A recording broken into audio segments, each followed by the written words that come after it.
Hi, this is Dr. Peter Grinspoon. Thank you for listening to my YouTube channel. Today we're talking about medical cannabis in the hospital, why patients aren't allowed to bring it in, what the consequences of this are, and how we can improve the situation. Before we get started, please press the button on the bottom right of your screen, and for free, you could subscribe to my YouTube channel where we cover a whole variety of interesting and fun topics. Medical cannabis in the hospital is just not a good situation, and I'm going to talk about this and what we can do about it today.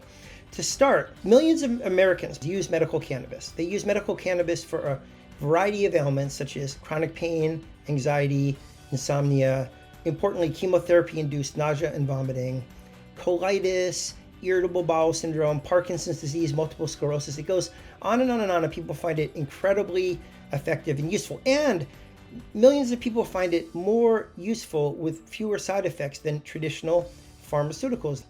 They're not allowed currently to bring it into any hospital because cannabis is still, number one, illegal on the federal level, completely illegal. It's legal in 38 states for medical use, but it's illegal on the federal level.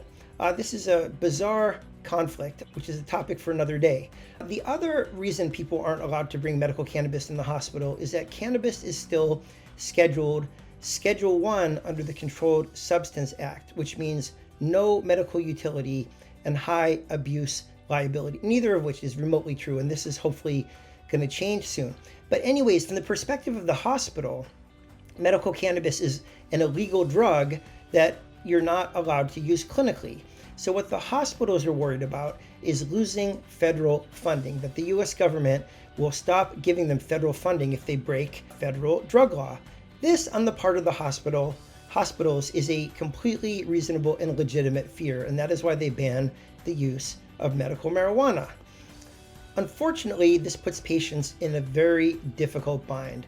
What do they do? It's also very confusing to patients. They could buy medical cannabis in 38 states on the way to the hospital. They just can't bring it in and use it in the hospital. So what do we do about this? To start, people think about sneaking medical cannabis in the hospital. And again, the reason they're so desperate to use medical cannabis in the hospital is A, they find it more effective than traditional pharmaceuticals. B, the minute they go into the hospital without medical cannabis, they get put on traditional pharmaceuticals, which don't work as well and give them side effects. And C, if they stop taking medical cannabis, and this is really important, right when they go into the hospital, they suffer withdrawal symptoms.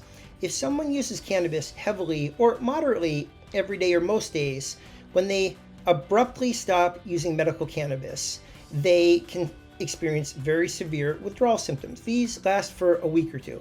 They're not as deadly or as noxious as the withdrawal symptoms from opiate addiction or alcohol addiction, but they are really uncomfortable. The main withdrawal symptoms from medical cannabis are anxiety, poor appetite, poor sleep, and grumpiness. And these sound like they're not a big deal, but they're a very, very big deal. They're very uncomfortable.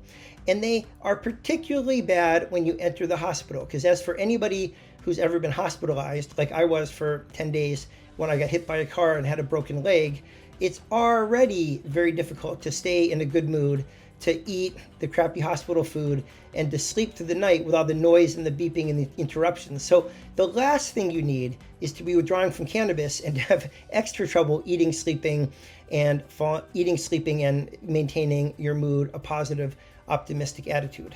So what patients tend to do is they sneak medical cannabis into the hospital. This is problematic on many levels. First of all, I just want to say that all hospitals, with good reason, under any circumstance, are non-smoking institutions. So you should never, ever bring a vape or a joint or a pipe into a hospital. It's just not appropriate under any circumstances to bring a combustible medical cannabis product into the hospital. I know that's what a lot of people use at home, but if you were to bring it in, hypothetically, you would have to bring in an edible or a tincture, which would be subtle and discreet and wouldn't create big plumes of smoke that would irritate and annoy everybody else. So why can't people just sneak in a gummy, nondescript gummy or a pill of THC or medical cannabis into the hospital? First of all, if you get caught, you can get in a lot of trouble. The security guards, the last thing they want to do is be ripping away medicine from dying cancer patients, but they have an obligation on the part of the hospital to take and confiscate medical cannabis. And you could even get kicked out of the hospital. Possibly if it's like a southern state, a conservative state, you could even get arrested for this. People have gotten arrested.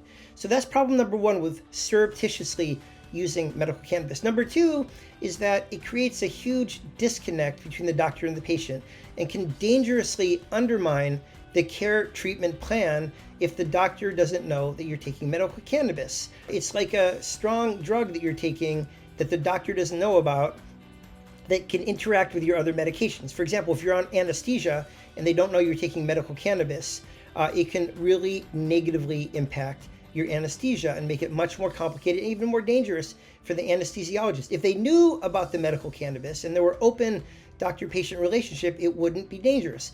The same thing is true if they give you a sedating drug like an opiate. Taking medical cannabis unknown to the medical team can make you too sedated, but it's only dangerous if they don't know if you're taking medical cannabis. So I'm really not in favor of people sneaking medical cannabis into the hospital and not telling their doctors about it because it's dangerous and they can get in a lot of trouble. At the same time, I genuinely feel like people need medical cannabis in the hospitals. Both, it can work really well for a lot of the conditions we treat, and I think doctors should use it a lot more often. And furthermore, patients don't want to withdraw and they don't necessarily want to be dependent on traditional pharmaceuticals.